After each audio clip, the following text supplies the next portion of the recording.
माँ की दुआ वक्त तो क्या नसीब बदल देती है। इन्हीं शब्दों के साथ आज हम गणित के भाग 2 लेकर आए हैं। जो आप लोग का एनसीईआरटी जो चल रहा था, पिछले कल हम बताए थे इसका मतलब परिभाषा और जो इस चैनल पर क्या क्या बताया जाएगा उसके बारे में। तो आज हम शुरू करते हैं परिमेय संख्या। परिमेय संख्या किसको बोलते हैं ना, तो परिमेय संख्या क्या है बताते हैं कि वैसी संख्या जिसको हम कोची लिख सकते हैं कि P बटा Q के रूप में लिख सकते हैं, है ना।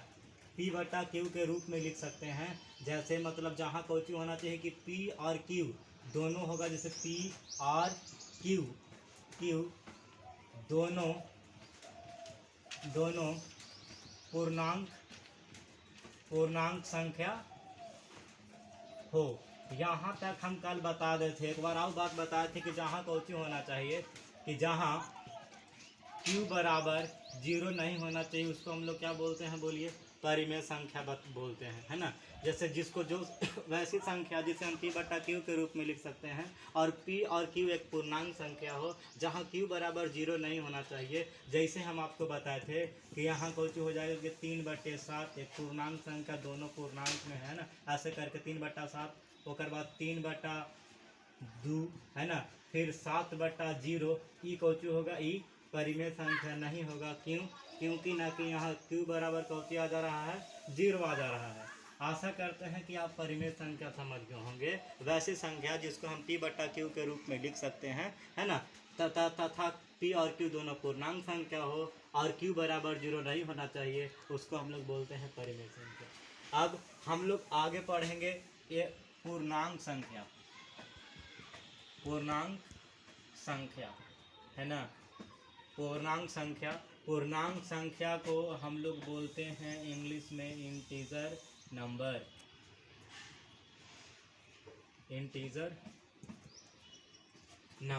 ठीक है, पूर्णांक संख्या को हम लोग बोलते हैं इंटीजर नंबर। इंटीजर नंबर उसको बोलते हैं कि वैसी संख्या रेखा जो एक संख्या रेखा पर मतलब प्लस और माइनस दोनों चिन्हों के साथ दर्शाया जा सके, तो उसको हम लोग कौन बोलते हैं, बोलिए, पूर्णांक संख्या बोलते हैं। यहाँ एक मूल बिंदु हो जाता है, यहाँ 1 2 3 4 5, यहाँ भी 1 2 3 4 5, है ना। तो ये मतलब कौची हो जाता है, इधर पूरा का पूरा इधर माइनस में होगा और इधर क्या होते चलेगा, पूरा प्लस में होते चलेगा। तो वैसी संख्या रेखा इसको हम लोग बना सकते हैं कि वैसी संख्या जिसे हम धनात्मक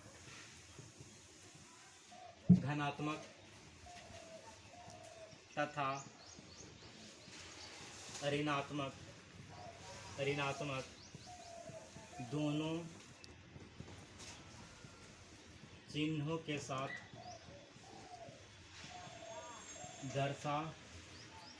दर्शाया जा सके उसे पूर्णांक संख्या कहते हैं। क्या बोलते हैं कि वैसी संख्या जिसे हम प्लस और माइनस यानी पॉजिटिव और नेगेटिव, है ना, दोनों चिन्हों के साथ कौन कर सकते हैं, दर्शा सकते हैं, उसको हम लोग पूर्णांक संख्या बोलते हैं। और फिर उसके बाद अगला जो हमारा पास आएगा वह आएगा कौची, सम संख्या। यानी सम संख्या किसे कहते हैं, सम संख्या को हम लोग बोलते हैं इंग्लिश में इवन नंबर। वैसी संख्या जो 2 से पूर्णतः विभाजित हो जाए, है ना, इसको आप बोलते हैं कि वैसी संख्या जो 2 से पूर्णतः विभाजित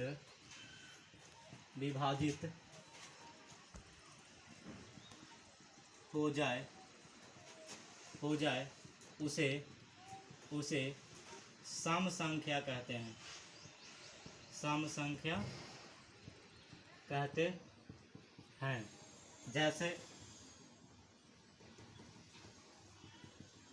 दो से देखिए, 2 से पूरा के पूरा ही कट जाएगा, फिर उसके बाद आएगा 4, फिर उसके बाद आएगा 6, फिर उसके बाद आएगा 8, फिर उसके बाद आएगा 10, 11 नहीं, 11 काहे नहीं, काहे कि 11 2 से पूरा के पूरा ही विभाजित नहीं हो सकता, ठीक है। तो 2 4 6 8 10 ये 2 से पूरा कुछ हो जाएगा, पूरा का पूरा सब विभाजित हो जाएगा, इसीलिए क्या हो जाएगी, सम संख्या हो जाएगा। सम संख्या वैसी संख्या जो 2 से पूर्णतः विभाजित हो जाए उसे हम सम संख्या बोलते हैं। फिर आता है जो अगला आएगा, वो आएगा मेरे पास विषम संख्या, और विषम संख्या का मतलब होता है ओड नंबर। विषम संख्या यानी कोची, ओड नंबर। देखिए इस सब को याद करते रहिएगा ताकि आगे आपको सब समझने में आसान होते चले जाए।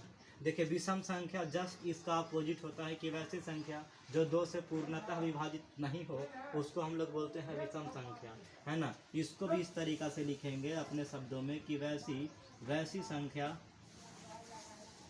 संख्या जो 2 से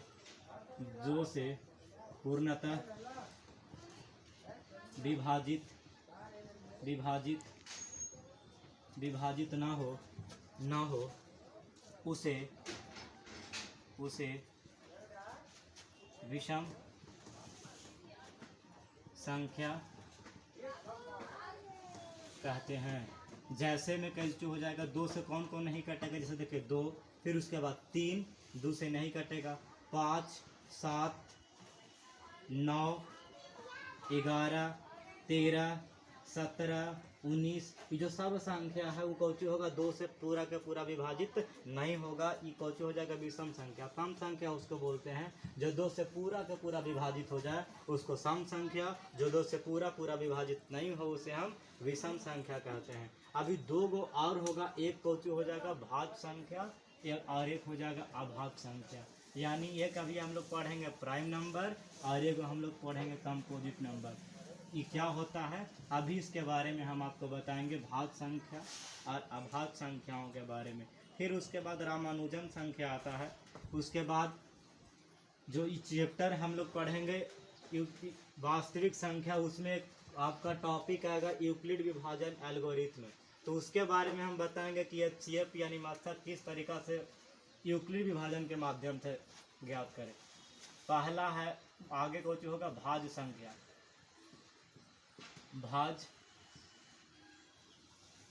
भाज्य संख्याएं, भाज्य संख्याएं का मतलब होता है कंपोजिट नंबर। देखिए भाज्य संख्या ओकरा कहते हैं वैसी संख्या जो एक और स्वयं के अलावा, देखिए वैसी संख्या जो एक और स्वयं के अलावा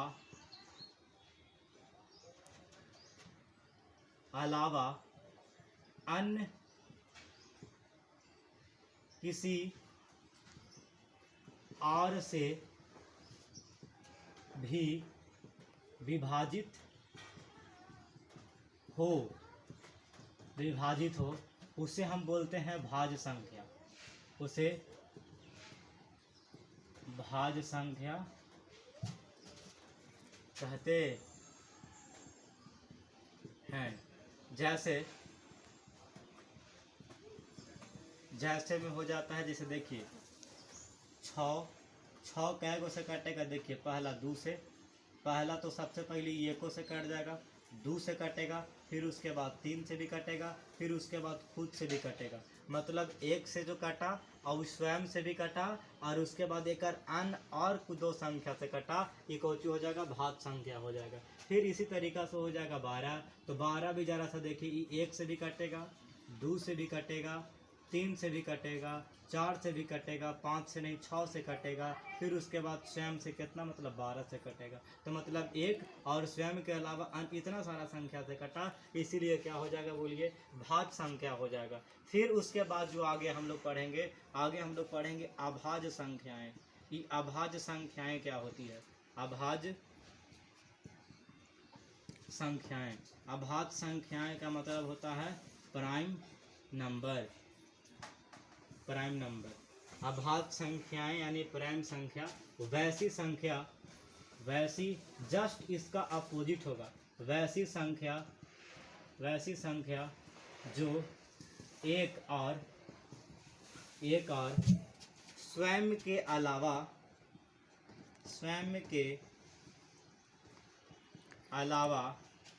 अलावा और किसी अन्य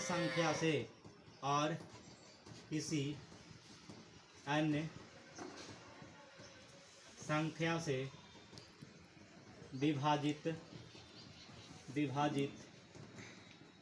न हो उसे अभाज्य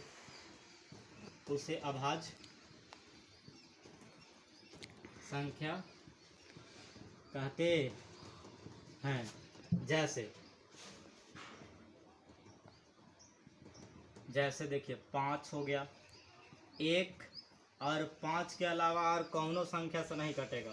3 हो गया, 1 और 3 के अलावा और कौनो संख्या से नहीं कटेगा। आगे 7, 1 और 7 और 1 7 के अलावा और किसी संख्या से नहीं कटेगा। 11 भी 1 और 7, 1 और 11 के अलावा और कोई संख्या से नहीं कटेगा।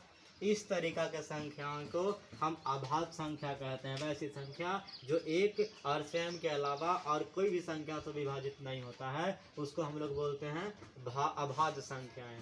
तो आज के वीडियो में बस इतना ही रहने देते हैं। तो फिर हम कल जानेंगे, और कल अगला क्लास में जो आप लोग को बताने जाने वाले हैं वो पार्ट 3 होगा। ये अभी पार्ट 2 ये वाला वीडियो अपलोड होगा, और फिर उसके बाद पार्ट 3 अपलोड होगा। उसमें हम बताएंगे यूक्लिड विभाजन एल्गोरिथम।